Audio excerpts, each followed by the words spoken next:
Now, this will probably be the most startling thing I'll say tonight. I'm going to prove to you who they are. You see, I knew 25 years ago. After all, I sat with them. I listened to them. I couldn't believe what I was hearing. By the providence of God. No other way. Who are they? Let's start the chain. Any product, I care not what it may be. A flag, a picture, a table, a chair, whatever it may be. There is, first of all, a manufacturer. Then the manufacturer sells it to a wholesaler. Then the wholesaler sells it to an in-between man who sells it to the retailer, and the retailer sells it to you. It's a chain. It's true in almost every product. I care not what it is. It's also true in oil. The only thing is, you don't know who the in-between man is because they don't tell you, but I'm going to tonight. First of all, there is the oil-producing country of the world, and I'm going to take as an example the one that you recognize and hear most about, Saudi Arabia. They bring it out of the ground. You know what it costs to bring a barrel of crude oil out of the ground in Saudi Arabia? $5. You know what it costs to bring a barrel of crude oil out of the ground at Prudhoe Bay, Alaska? $3. I didn't say transport it. I didn't say refine it. I said bring it out of the ground. It cost Saudi Arabia $5, cost the North Slope of Alaska $3 from our own soil. Why are you paying $3 at the gas pump recently? Why are you going to pay $4 and $5 and $6 at the gas pump in the very near future? Mark my words. You're going to call me on the phone and say, Lindsey Williams, you were a prophet the night you came to this forum. You mark my words, you will. And I'm going to tell you, no. I tried to warn you. You can't drive these freeways at $4 and $5 a gallon and go back and forth to work and put food on your table. You have to depend on the automobile in California, and you'll be taking food off the table to put in the gas tank so you can run it out your exhaust pipe. You mark my words. It's already planned. How do I know? Who gets the profit? First, there's the oil-producing country. Then there is someone else that you don't know about. Thirdly, there's the oil company. Oh, all-time record profits. They say, we've never seen them make such profits. That's exactly right. They've never made profits before like they're making right now. They're not making anything compared to what that in-between man makes.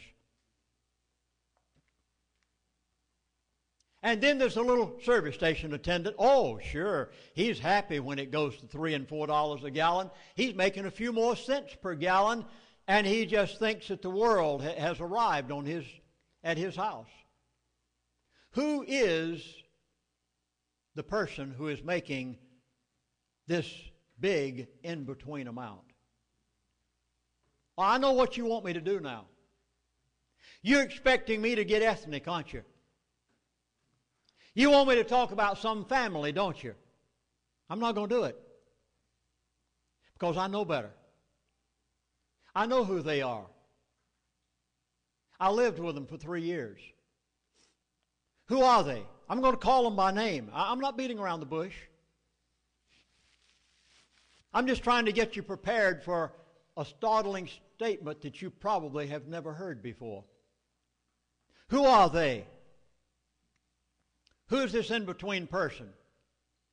They sit behind the computers in New York and London every day, and they tell OPEC what they're going to give them for a barrel of oil for that day. They told Ken Fromm they were going to $10 per barrel, and he called up this little missionary out there in the bush of Alaska and said, Lindsey, tell people when you go around for your speaking engagements that we're going to $10 a barrel. How did he know it? Because they knew it. They sit behind the computers in New York and London every day and tell every oil-producing country in the world what they're going to give them for a barrel of oil for that day, and they are the only ones that know what they're going to give them.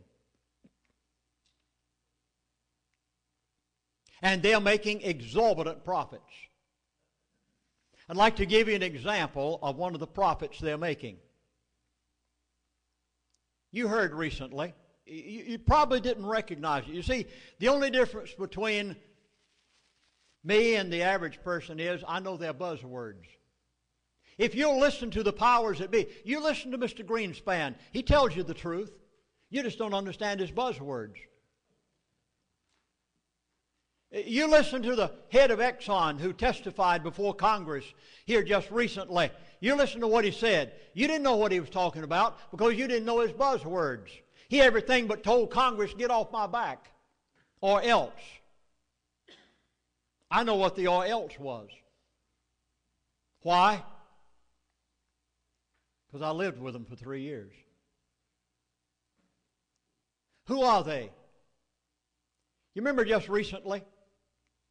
You heard on the news. I mean, it was all across America. I heard it on the national news. World Bank, IMF, forgive all third world countries their loans. Did they? Did you know what they were talking about? No. You didn't know what they were talking about. I did. Where'd they get the money from to forgive all of those third world countries their loans? You. Where'd they get it from? Gas pump. $2.50, $3 a gallon. You've forgotten the days of 25 cents a gallon, haven't you, back in the 60s? Got a very short memory. Well, you're going to have a very good memory when it goes to $4 and $5 a gallon in the very near future, and you can't afford to put it in the gas tank any longer. You're going to remember what I've said tonight and wish you had taken more action than what you've been taking.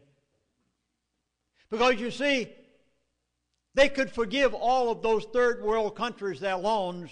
They in turn can see to it that the national debt of the United States of America is financed through the oil-producing countries of the world. They can do every bit of it because their representatives sit behind the computers in New York and London every day and tell the oil-producing countries of the world what they're going to give them for a barrel of oil for that day. And who are they? They're not the oil refineries. You're pointing your finger at the wrong people. And I don't work for them, and I never got 1 penny of remuneration or salary when I was on the Transalaska oil pipeline. I was paid by my Baptist mission board. Alyeska Pipeline Service Company never gave me 1 penny. I am not obligated them in any way. You are pointing the finger at the wrong people. The oil companies are making exorbitant profits. Sure they are. But who's making more than they are? The IMF and the World Bank. Who forgave the third world countries their loans? The IMF and the World Bank. How did they do it? You paid it. They diminished our lifestyle in order to give to those countries. Oh, you think for a moment's time that they're not going to make us on the level of a third world country within the next few years? They sure are, because you're going to pay for your own demise at the gas pump. There's only one thing that touches the life of every human being on the face of this earth, and that is crude oil. They chose it as a method of controlling the world in the early 60s, and now the World Bank are the ones that every day the transfer of oil from those third world countries to the oil refineries, and they're the ones making the exorbitant in-between profits, and you will never find it out by reading anybody's books. And I would have never known it had I not been there and had been told it.